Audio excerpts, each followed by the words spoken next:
Good afternoon, everyone, and a very warm welcome to our webinar on haemoglobinopathies. We're thrilled to have you join us today. So it's my pleasure to introduce our expert speaker for today, Daniel Montero. Daniel is the Principal Biomedical Scientist at the Specialist Red Cell Centre at Synovis in London. His deep expertise lies in haemoglobinopathy screening and diagnosis, utilising both protein and genetic testing methods. And for the past decade, Daniel has passionately shared his knowledge with students, biomedical scientists, and clinical staff. And many of you may recognize him from his engaging presentations at the IBMS Congress. And I can also personally vouch for his exceptional teaching abilities, having had the privilege of being trained by him while I was completing my IBMS specialist portfolio. And adding to his impressive credentials, Daniel has recently joined the NHS Sickle and Thalassemia Screening Programme as a scientific coordinator. So regarding questions, Daniel has said that he's happy to take them throughout the presentation. So if you raise your hand or put them in the Q&A section, we can then ask those questions for you. Thank you. And with that, I'm delighted to hand it over to you, Daniel. Amazing. Thank you. No pressure there. It's almost going to memory lane, the days that I've trained you, isn't it, Anas? So first, I would like to thank Anas for the invites. It's always nice to be engaged in various venues, and Anas, as you all know, is quite out there in terms of training sessions. I'll also would like to say thank you to all of you because you giving up parts or all your lunch break and just to hear me talk about haemoglobinopathies. So it's quite appreciated. So thank you.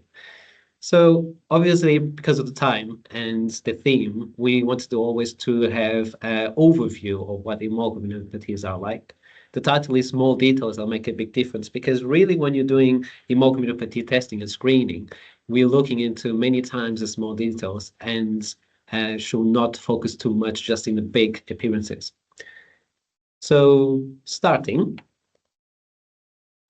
we go through various stages, and as you saw on the flyer, and first thing for sure is to understand what hemoglobin is, where it comes from, and especially what haemoglobinopathies derive from. So if we start with that,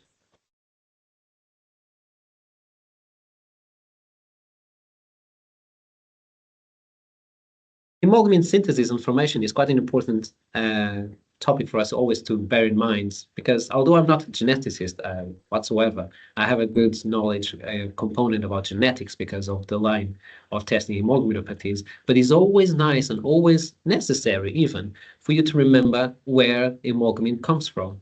I will not want to dwell too much on it, but you're going to see how easy it becomes when you know exactly which genes are involved, and especially if they are abnormal or have suffered a mutation, how that is going to translate in terms of an abnormal hemoglobin performed or haemoglobinopathy in general. As you might recall, you have two chromosome 16s and you have two chromosome 11s in your genome. On the chromosome 16, you have two alpha genes. So in total, you can already think that you're going to have 4 alpha genes in total. In the same way, in chromosome 11, you're going to have 1 beta gene. So in total, you're going to have 2 beta genes in your genome. In the same way, you're going to have the deltas and the gammas. So how do they come about to create hemoglobin in the first instance? As normal transcription and translation happens, the mRNA is transcribed and then the peptides are produced. Thankfully, in haemoglobinopathies, it becomes quite more easy because many times when you're looking at genetic diseases, you have quite a specific name in the gene, which then translates to a protein which have a quite different name as well. So sometimes it's very complicated for you to understand and remember which gene will produce certain peptide or protein. In haemoglobinopathies, it becomes quite more easy and fluid because alpha genes produce alpha globin chains.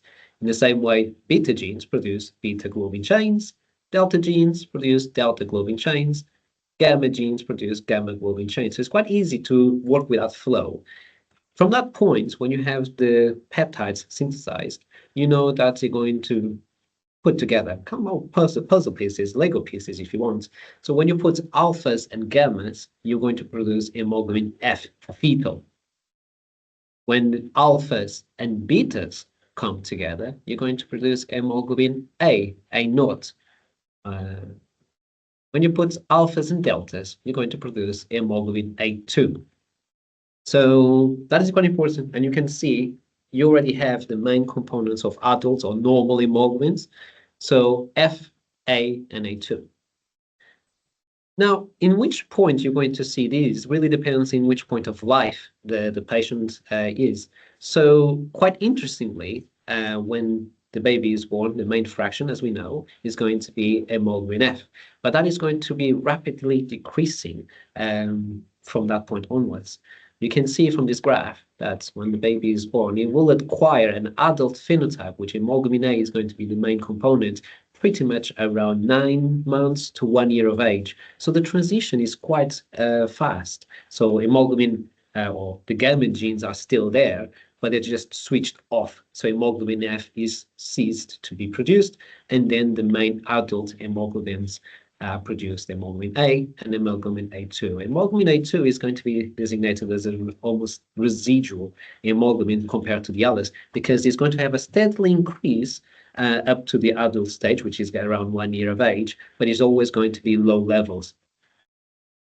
And that's the thing, it really depends what is the level that you encounter, that you will be able to use that information to look at the results and do the proper diagnosis. So, as I said, hemoglobin F, it's alphas and gammas. And in adult expression, again, after 1 year of age, you should have pretty much that synthesized. You should be around less than a 1%. It doesn't really matter if it's a bit raised than that, because you're going to have, here in the UK at least, you're going to have quite specific guidelines to look if it's abnormal, in which up to which point it starts to look to be significant, and you should further look into it. Hemoglobin A, as we know, is going to be the main component, so it can reach to various levels, but around 96 or between 90 to 96% is quite a usual number that we see.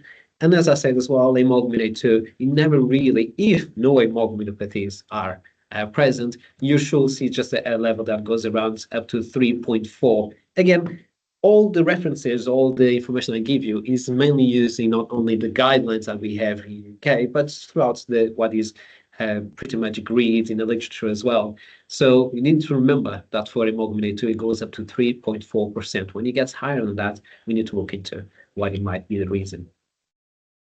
So haemoglobinopathies is quite a diverse, and unfortunately, because of the time that we have here together, I'm not going to be able to dwell too much about the whole realm of haemoglobinopathies, but in a very simplistic way, for the sake of the presentation, you can really describe the haemoglobinopathy almost in two categories. And it depends on which mutation also has caused the haemoglobinopathy. When you have majority of them are point mutations. So point mutation, like deletions, duplications, insertions, is a type of mutation that happens in the genome. When you have point mutation, which is basically such a switch from one nucleotide to the other, which effectively produce a different peptide. If you produce a different peptide, most likely it's going to produce a different protein, or in other words, a different hemoglobin. So that's why, generally speaking, there is a structural difference, a structural variant, which is essentially just creating a different hemoglobin. Typical case, and the majority that you might know, is hemoglobin S, the one that causes sickle cell disease. So that is just one amino acid or one nucleotide that produced a different peptide. Therefore, there is a different hemoglobin produced altogether. We're going to discuss that a bit later on as well. Now, thalassemias is a bit, people tend to confuse it a bit, but in its pure essence, thalassemia also caused by a mutation. The most common ones, should we say, are caused by deletions instead of point mutations, and is just a reduced rate of production, a reduced rate of being able to produce that peptide. So you will not going to have this, you're still going to produce something, but it's how much that reduction came to place that actually going to could indicate the clinical significance as well. So now, in terms of the other theme, okay, we know what hemoglobin comes from, we know what hemoglobinopathies in general are. So how are we going to detect it? because now that comes into which separation techniques you're going to use. There's so many out there, and manufacturers are always trying to improve and create, optimize certain platforms. But certainly, for example, from this picture, you're going to recognize, for the ones that had the pleasure to work in this area, you're going to recognize some of these analyzers. So the tendency is obviously to create an analyzer to have a more higher throughput, a higher processing time, be able to process more samples in less time, because as all the healthcare systems in the world almost are suffering is an increased amount of testing requirements. So an automated platform usually is required to do at least screening. And we're going to discuss that a bit more in detail next, what is the difference between screening and confirmatory testing. But in terms of screening, you need to look in a platform that needs to identify the clinical significant hemoglobins or haemoglobinopathies. So I'll repeat that. Clinical significant haemoglobinopathies. You're not going to be able to have one analyzer or one method is going to be able to detect all haemoglobinopathies. Just in hemoglobin variants, there's more than 1,300 hemoglobin variants described. And the number is always increasing because obviously with testing, we're going to find different variants. So it's impossible and realistic at this stage to be able to find a platform is going to be able to detect all of them. But even if you detect them, you need to find other ways to confirm it as well. So it really depends on the settings that you have, the conditions on the laboratory that you have been given, but it could be arranged for different things. Either an automated platform or semi-automated. It could be gel electrophoresis, something a basic principle has been here more than various decades. So gel electrophoresis to separate components. It could be a manual process to see how if a certain hemoglobin is reacting the way that you expect, like for example, a sickle solubility test. So there's various platforms could be used, but how you're going to link them makes a difference for you to have a robust and reliable screening and confirmatory test in laboratory. So I thought in terms of principles, I'm just going to describe two. One that is been here for ages is the alkaline electrophoresis. So it's just a hemoglobin electrophoresis process. And how it works as the basic electrophoresis is going to have the positive charge and a negative charge. And when you're going to apply your matrix, your sample into the matrix, it could be gel alkaline bases or cellulose acetate. Depending on what the charge is of that protein, in this case hemoglobin, it's going to move to a certain pole. So in alkaline, hemoglobin, interestingly, has a negatively charged molecule. So therefore, it's going to move towards the anode. So how that is going to behave is really when you apply the charge, you're going to see the separation of hemoglobins.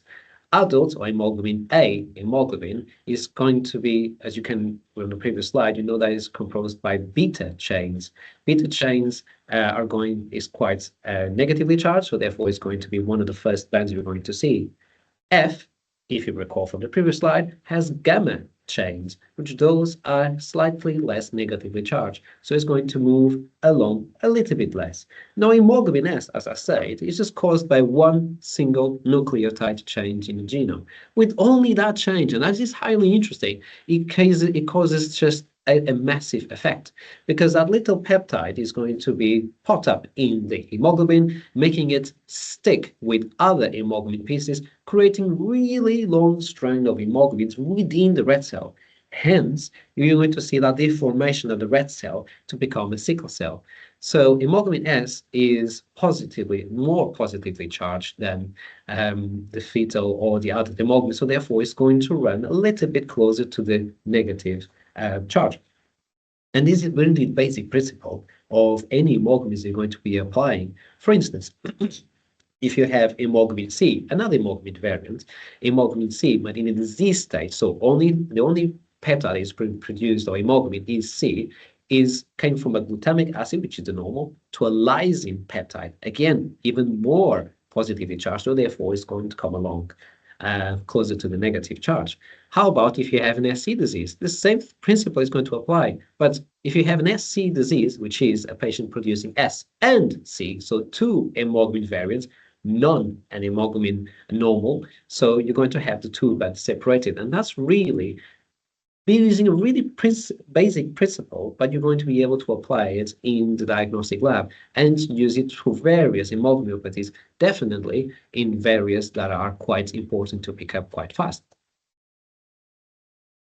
This is just an example as well, instead of having the moving film video to come across. But this is really what, for example, using the matrix as cellulose acetate. If your point of origin is basically where you apply the sample, you pipetted the sample in there, and when this was applied to a charge, you're going to see the band separating, moving along quite nicely. So using an example as a normal adult, you see that it's quite a strong band. The intensity of the bands also gives you a clue, because that indicates that not only the majority of all hemoglobins here, but you can also see a really faint band here, which is going to be part of your hemoglobin A2, which again, we say that is one of the normal hemoglobins. Moving along, a normal newborn, so you're going to find hemoglobin F for sure there. Sickle cell disease, you're going to have hemoglobin S as the main predominant peak. As a sickle cell carrier or trait, you're going to find hemoglobin S and hemoglobin A. SC, as the video showed, you're going to have different bands as well. Always to remember, any analytical platform or procedure you do, you should run also your control to make sure that the bands are running where they are. But however, it's also important to note that whatever platform you use, whatever technique you use, it always comes with limitations as well. So that's why telling him with different assays, it just makes your diagnosis more reliable. For instance, although basic, rapid, and not as much, you could process a lot of samples using these techniques in a timely manner, but you can see on the same position, on the same place, you have various hemoglobins running in the same band. So therefore, you will not be able to really distinguish between them. Here in this case, for example, you have hemoglobin A2, C, E, and O. All of those three last ones are variants run in the same position. In the same way, if you had hemoglobin S, D, or G, D and G are also names for hemoglobin variants, they run in the same position. So if a patient had two of these, it would run in the same, so you would not be able to really accurately say what the patient might have. Now, obviously, came along other technologies, and HPLC stands for High Performance Liquid Chromatography, and is really one of the main ones that we use and I have more experience on.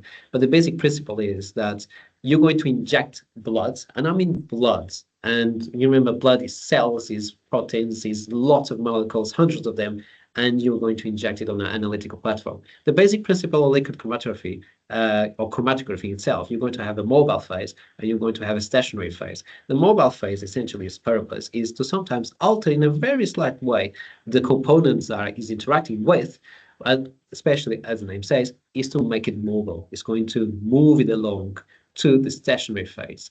So this is really where the magic happens.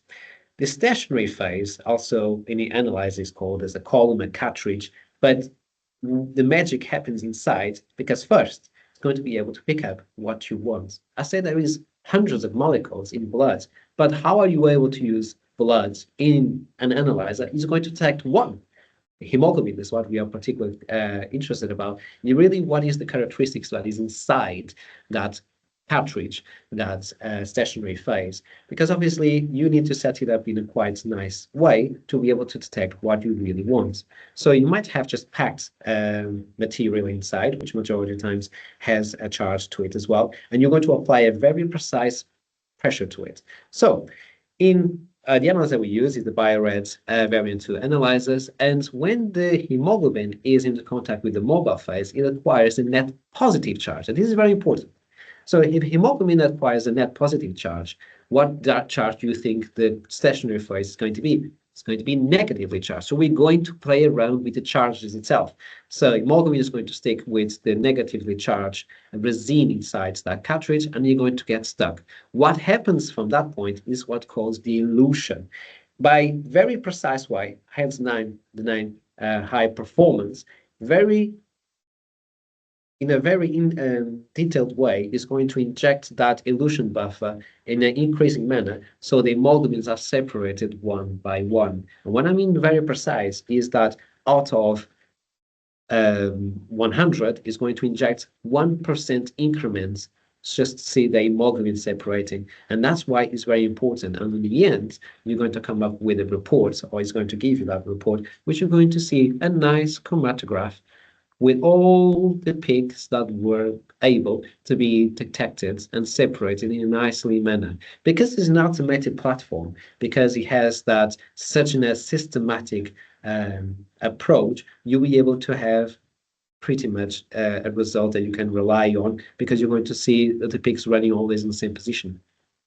For instance, what I mean position is the amount of time that the hemoglobin took to get out of the stationary phase, that got out of the cartridge to be quantified. And this is what's called the retention time. So the amount that it was retained inside the cartridge and then to be measured. You can see that it's going to produce numerical values, and this is what is going to give you all the tools that you need to do the diagnosis that we require. But these two always come together. The chromatogram, so all the peaks that were there, it's quite a visual way to see if something is abnormal, but also very important is actually how much it was quantified per each component of hemoglobin. Because as I said in the beginning, certain percentages are required to be having a normal result, but when it gets to abnormal haemoglobinopathies, the percentages also matter.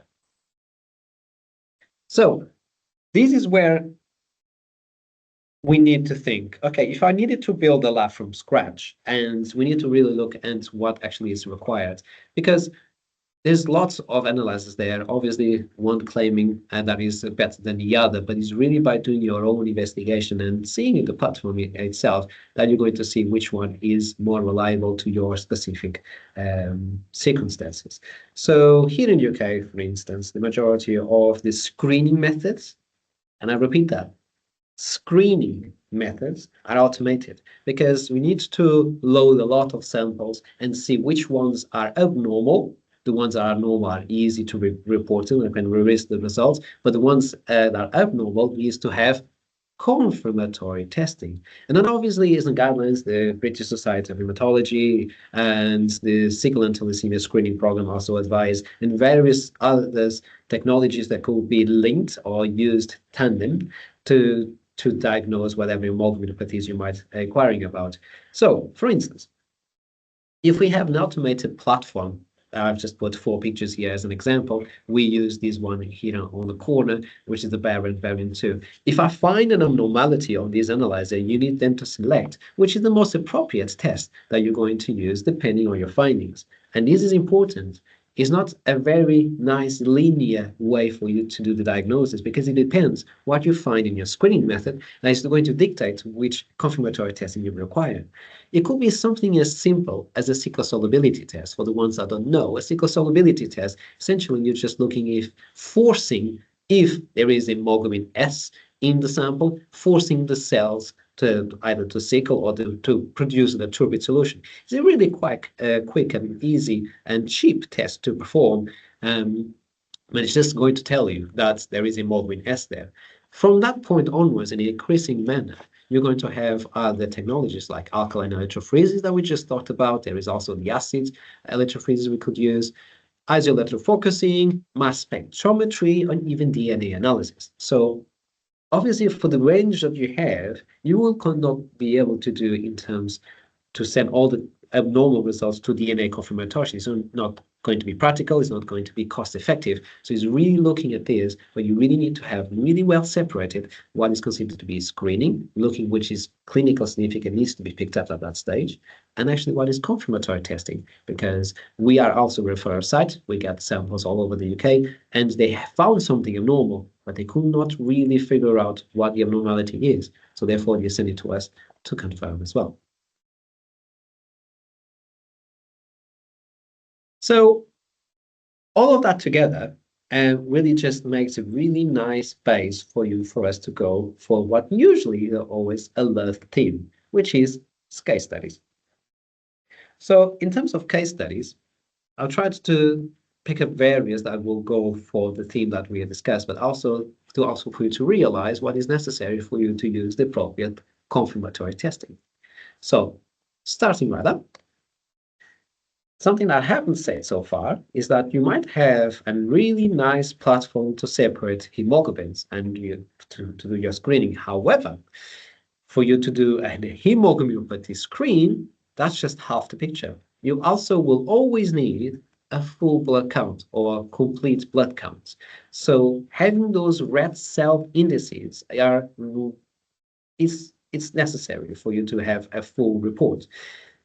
So therefore, you always need to have these two to interpret the whole picture. So starting with this, we could see that the red blood count was in a normal range. The hemoglobin was in a normal range as well. The MCV, the MCV, so the size and the quantity of hemoglobin per cell are also in the normal range. So everything is fine. So the full blood count shows a normal result. Then the majority of cases I'm going to give you are the ones that we're using. So it's the BioRed variant 2, and also it's one of the main platforms used in the world. So hopefully that's going to be useful for the audience as well. Now, here we detected an hemoglobin F of 0.5, which is quite low, but expected in these cases. On all the cases I've presented are adults.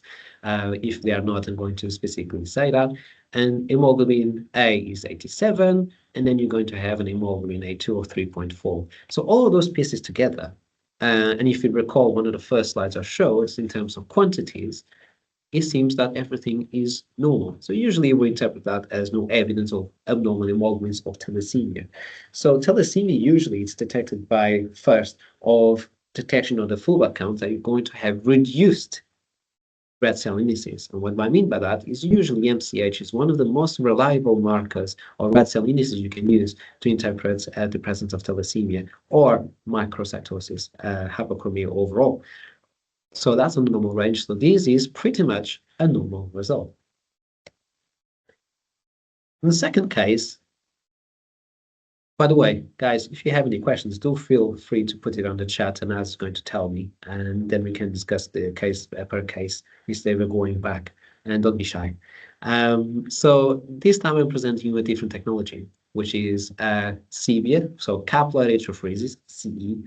And you can see how it's important for you to know which analyzer you're talking about, because at its appearance, it's different.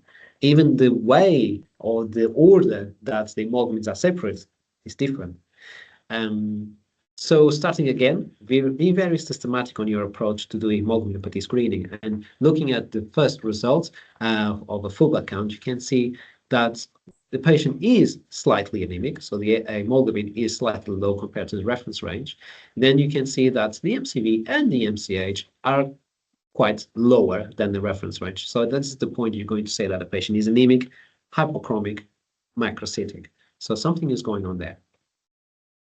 And then looking at your hemoglobin separation technique, you identified that the hemoglobin A compromised of 65%, and it did detect something called S, also running on the position that you expect hemoglobin S to run, which was 31.8%, and hemoglobin A2 was in the normal range of 3.2. As a reminder, the hemoglobin A2 starts just to be on the abnormal side when it's 3.5 and above.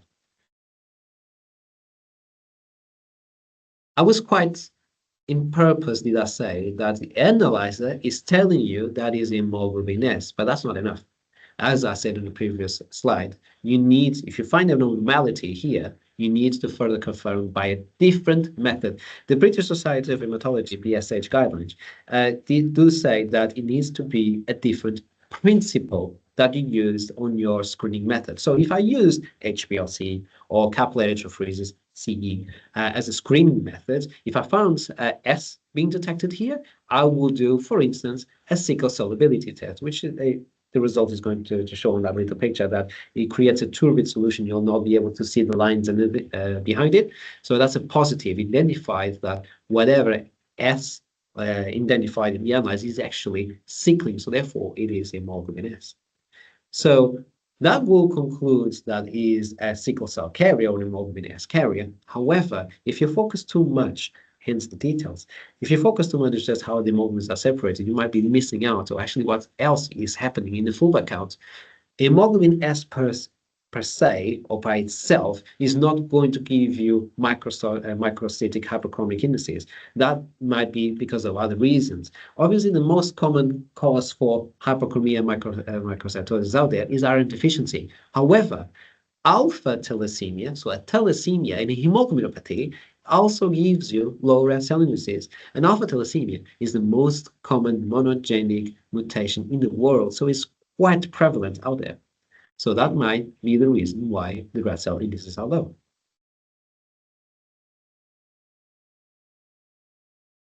Now, on this case, again, in a similar fashion way, you could see that the full blood count indicated low red cell indices again. The hemoglobin was fine, but what is sticking is really why are the red cell, the MCV and the MCH, the red cell indices, low. And when you look at the hemoglobin separation technique, this case, the variant 2 plots, you could see that the abnormality here was a raised A2. So and Ask Kindly is going to run a poll because now I'm curious. It's all nice me saying all of these cases, but we were going to run a poll out of curiosity and to see actually if you intake the message as well. So what do you think that these results, considering both like the full blood count and raised hemoglobin A2, what do you think the result is going to be? Sorry, Daniel, is this case study number 2 or 3 that we're launching the poll for? This is number 3, please. Okay, 1 second. So you should see the poll appear on your screen or in the chat. Feel free to give an answer. So do you think the result is consistent with a beta thalassemia carrier? There's no abnormality detected, or further confirmatory testing is required? And if you're not sure, you can also add that as well. So we've got a couple of, we've got a hand raised as well. Let me unmute you and you can ask your question. Go ahead, Beatrice.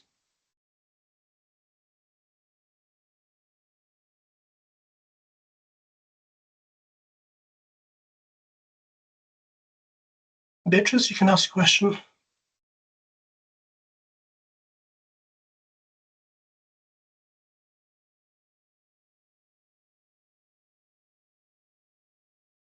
It might come up in the end.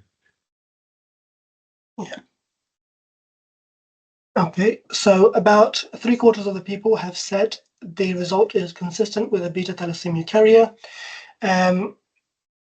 Some people have said that further confirmatory testing is required, and there are a handful of people who are not sure. Absolutely. So taking that message, that's really great because you got the answer right. The majority of you, that is a beta thalassemia carrier. But however, you could also say, but Daniel, you said that every abnormality that you find in hemoglobinopathy screen, you need to do further confirmatory testing. Now, beta thalassemia carriers itself is one of the most straightforward hemoglobinopathies that you can diagnose. Because if you have low red cell indices and a raised hemoglobin A2, that is your diagnosis done because there is not many reasons at all why the A2 should increase, especially also in keeping with the red cell indices. And in fact, the only way that you could diagnose further or confirm further the reason why the hemoglobin A2 is raised is because you needed to do DNA analysis, which could be quite costly and it would delay the result as well. So following various studies there, if you have these two factors, the low red cell indices and the raised A2, it is consensus that you could diagnose a beta thalassemia carrier. Well done, guys. Now, switching off a bit and actually going for newborn samples. So it's not adults anymore. We're looking at babies quite born just yet. On that stage, the full account is a bit complicated to interpret because it's different reference ranges, and you might not pick up alterations there right there and then because the baby has just been born. So focusing more in the separation of the hemoglobins, you could see that the patient had great amounts of hemoglobin F, which is expected. The baby has just been born, but you did not detect hemoglobin A and you did not detect hemoglobin A2. The most worrying part is that you didn't detect any hemoglobin A, which that instantly will give you an idea that it's a hemoglobinopathy disease. So whatever genes and mutations that the patient might have suffered in terms of hemoglobin constitutions and production, you're going to, you know, that there is both beta genes are affected by something. It also detected two additional peaks, which the analyzer has labeled as S and C. So using this, and that's, could you run poll number 4?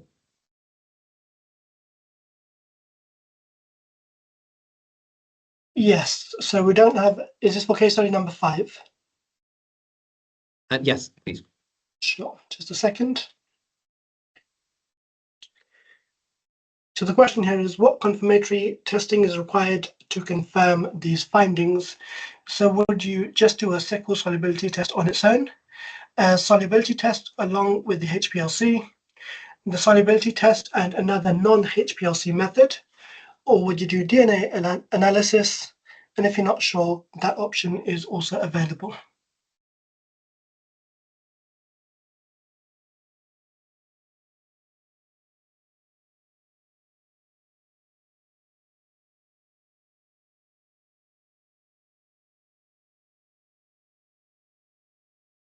Quite curious about the answers. Yep, so just under half the people have responded so far. We'll give you 10-15 more seconds.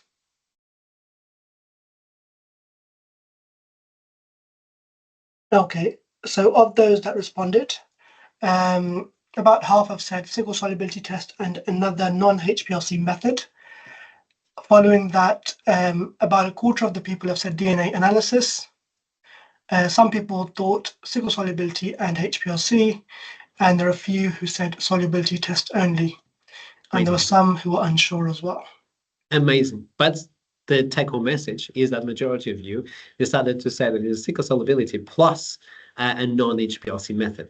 So that's a really good answer, because this patient has an hemoglobin SC disease. And before giving you the right answer, I'm going to show you the next case as well, because it will get it even more clearer.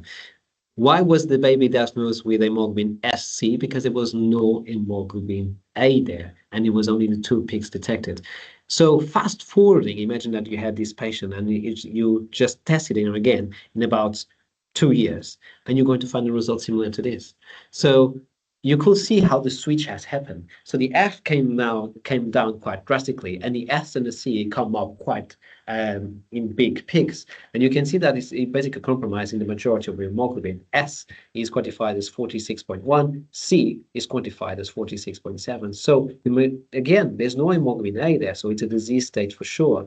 It came along as well that the patient is slightly microcytic and hypochromic.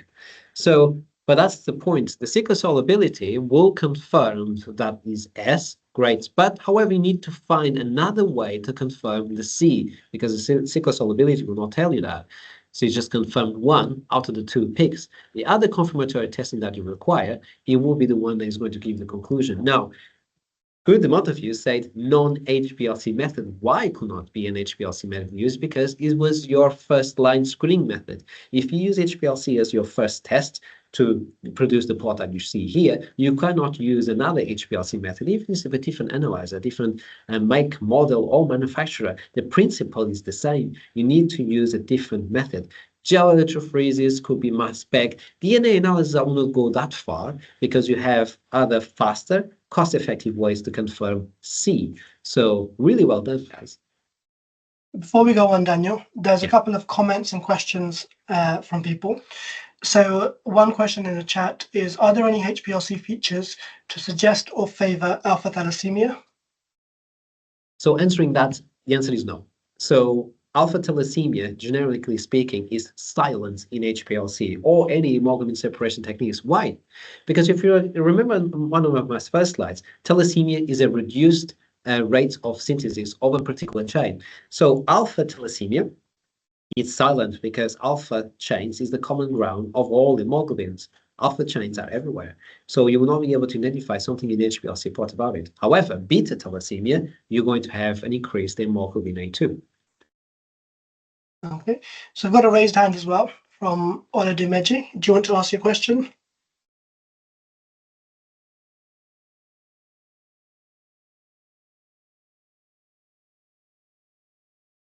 I think they also posted a question in the Q&A, which was, can HbA1c be detected while working up hemoglobinopathy investigation? Yes and no.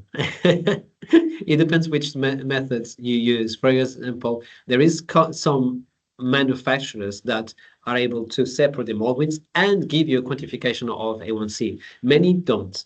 So, for example, Bioret variant 2 has a specific kit that you can install into the analyzer, and it gives you A1C measurements and the separation of hemoglobins. But that's really a case by case that you need to look into, again, what's available to you and if it's something suitable as well. Daniel, can I ask a question, please? So if you go back one step, the previous case study, Yep. If I was supposed to be authorizing the blood like that, okay. If I was supposed to be authorizing that blood, okay, the only reason why I would do something about it, because they're all in a normal range, but actually the RW is quite rare. So okay, that answers my question. Cool. Okay, we've got two more comments/questions regarding the current case. So one from Jackie: for a baby, wouldn't we wait until 6 months to a year to test again? In an ideal world, yes, it will be so much more simple, isn't it? However, if you detected an affected baby, like an SC, usually they need to be referred to hematology clinic.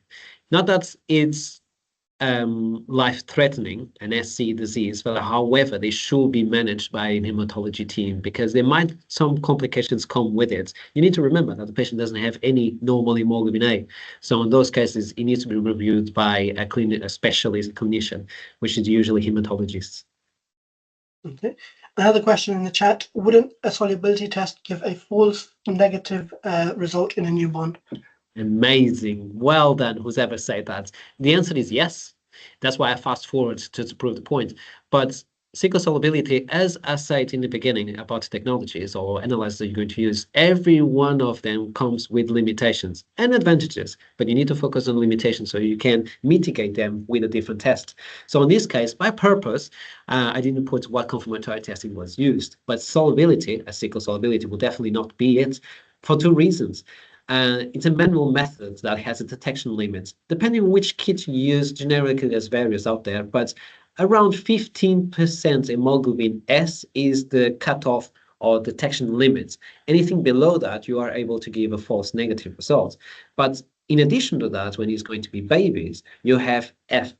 Hemoglobin F is quite beneficial, physiological when there is sickle cell patients. Why? Because F inhibits the polymerization of S. So it inhibits the physiopathology in a way because it inhibits the sickling process. So here you have both. You have a raised F, which is going to inhibit the polymerization, even in vitro during the sickle solubility, but also you are below the detection limit usually accepted by these kids. Thank you. We've got two more questions, which I think you may just have answered in what you've just said, but I'll read them out anyway. If you want to add any more, you can do. Yep. So one of them is: it's interesting to see sickle solubility testing in newborn, as I've never done this. Is this technique really readily applicable to newborn blood spot samples? And the second question is: are sickle solubility tests able to detect sickle hemoglobin as low as 9%? Yeah, so in fact, yeah, those were two answered already. Yes, that's why I didn't put the confirmatory testing on this slide. But yeah, you should not use sickle solubility at all. Usually, in these cases, is either by electrophoresis, IEF, mass spec, mass spectrometry. I mean, that you will be able to detect these low quantities.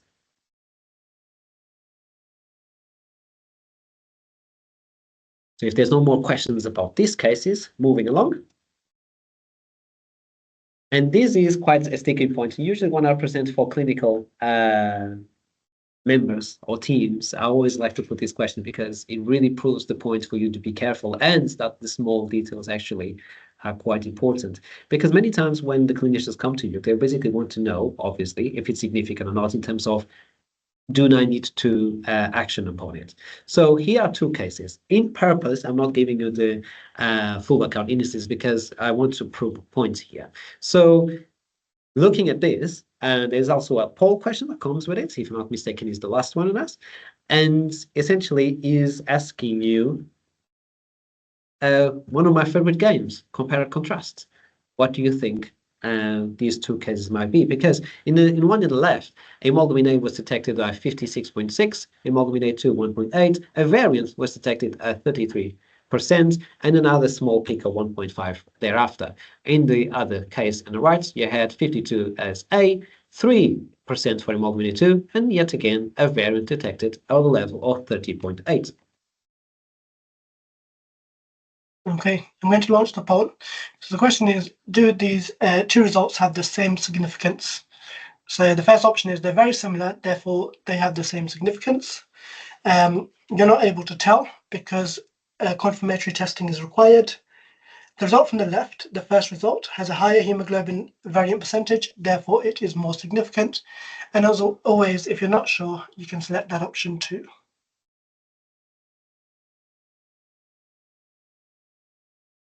While you're voting, it might be quite mean of my part of showing this, but I want you really to think and see how details are important, hence the question, before me telling you anything else.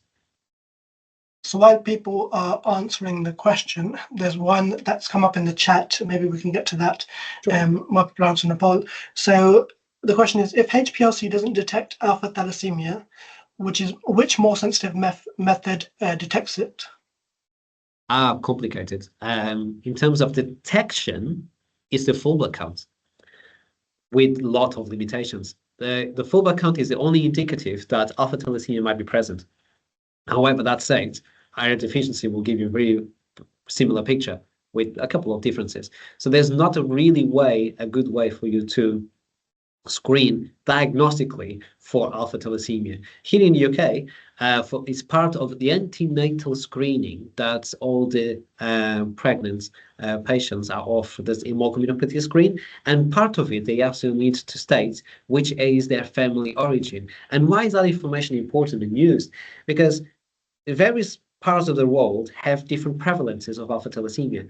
And more importantly, some more niche areas like Southeast Asia or some parts of the Mediterranean have a more significant form of alpha thalassemia called alpha zero thalassemia. Basically means that one of the chromosomes that you have, it doesn't have any alpha genes, which basically means that those chromosomes can give into baby. Imagine that the dad, the father, and the baby's biological father also has that mutation. So you will end up in a situation that the baby might have no alpha genes altogether, which is incompatible with life. So those pockets are screened by that questionnaire. So we are aware if we are looking at a result, if the MCH is less than 25 picograms, and that's all written in the guidelines, and they're coming for instance, in a Southeast Asia country such as China, we need to be quite careful because there's a risk of a significant alpha thalassemia type, and we will do DNA analysis. Unfortunately, in a way, is the only way to be absolutely sure if the patient has alpha thalassemia is by doing DNA analysis. Okay, we've got a couple of comments, but before we get to those, I just wanted to let you know about the poll results. Yeah. So half the people responded, and 70-something% said they're not able to be sure without confirmatory testing.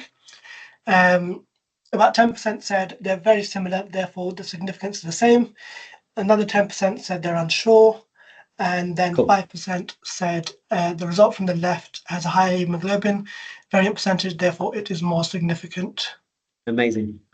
Thanks very much for the support, and that's brilliant because the majority of you got the answer right yet again, because it's a trick question, isn't it? How can you tell? And it's the same if you're in a laboratory setting and someone asks you right away, is this result important? How can you tell if you haven't tested fully? So the one on the right is a sickle cell carrier, which is significant. The one on the left is a G. Philadelphia carrier. G. Philadelphia is the most common alpha chain variant in Africa and is insignificant. It doesn't give you presentations at all. But can you see, just looking at the picture itself, they're quite similar. But how can you distinguish them without doing the confirmatory testing? But however, as well, if you're doing the screening method, looking at these cases, there's a couple of hints that indicate to you its significance. And let's move to that. So linking with what I said at the beginning, how will that translate in genes? And you're going to see how easy or easier it's going to look if you think about the genes that are involved. So G Philadelphia is a mutation in one of the alpha genes. You can already see why is it classed as not clinically significant, because you have 4 alpha genes. If only one is affected, you have the other three that's going to be able to support normal hemoglobin synthesis. So as the normal way goes, the peptides are produced, and then what are you going to build? If you put alphas and betas, you produce hemoglobin A. If you put alphas and deltas, you're going to produce hemoglobin A2. If you put G-fil abnormal alpha chains, it's called G-fil alpha chains, you're going to produce what's that main peak, the hemoglobin G Philadelphia. However, that little peak that came afterwards of 1.5% is one of the biggest clues that you can have to detect any alpha chain variant, or at least think about the possibility of being an alpha chain variant, because that is just the G abnormal alpha G field chains plus the delta globin chains are going to produce that peak. And every single peak that you have here was accounted for, and it actually made sense because you know what mutation is causing and how the peptides are linking together to produce every single one. It's generally called just a G2 peak, but many of these little peaks produced because you have an alpha chain variant don't actually have a name, but that proves the point. With that, there's a couple of questions that you say, Anas?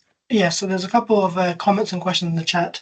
So I think Nina was just echoing what you said, that you can use the red cell indices for iron deficiency anemia and for determining alpha thalassemia. We've got a question. In alpha zero thalassemia, you'd see a marked aneuploidy. Is that correct? In a way you would, because it really depends how much alpha thalassemia you've got, which again, you will only know how by doing DNA analysis. For instance, what the colleague might have said is about maybe HBH disease. So, and the morphology features are going to be quite distinct. HBH disease is after the 4 alpha genes that you got, 3 of them have been affected, are not functional for whatever reason or mutation. So only have 1 producing normal alpha chains to basically carry on the normal production of hemoglobin A. So you're going to have quite distinct, and it's usually marked with quite a significant anemia, microcytosis, hyperchromia, quite significant as well. Thank you. So I've got a comment from Aramal. I'm assuming this is regarding the last case. They're asking, is it heterozygous for hemoglobin D around? The last case I showed was a G Philadelphia. So now it's not going to be the run. Using this technology, the BioRed variant 2, the specific we're using, the D run will run exactly in the same position as hemoglobin A2. But again, appearances differ depending on which technology you use. Okay, and the last question that we've got is, can we expect an alpha variant based on the A2 being less than 2%? Can you repeat that, Annette? Can we expect an alpha variant based on the A2 being less than 2%? No, I'm afraid not. No. If you have an alpha chain variant, you need to find other abnormalities, and I'm just going to that case, because an alpha chain variant will show by another peak. Obviously, if it's detected, some alpha chain variants will not be. So you will find a bigger peak, a more visible peak, and that which is the alpha chain variant itself. So the A2 will not. It gives you indication that something is splitting the A2, right? For example, in this case, on the G Philadelphia case, you had an A2 which is decreased in a way, it was 1.8. Because why? The delta chains are shared to that G2 peak that runs after the G Philadelphia, which is producing 1.5. So the A2 is not one of the diagnostic markers now. Okay, we've just got 2 minutes left. So there's one last question. Why is this patient not considered to have thalassemia despite an A2 level of 3.4%? Because beta thalassemia, you start to think about it when it is higher than 3.5. And yet again, I haven't shown the red cell indices, which is necessary for the diagnosis of it. Okay. we'll stop there. There's only a few minutes left to the end of the meeting. Thank you very much, Daniel, for leading the session today. I hope everyone found it enjoyable, entertaining, and educational. And thank you to everyone for attending. Look forward to seeing you on the next one. Have a lovely day. Bye-bye.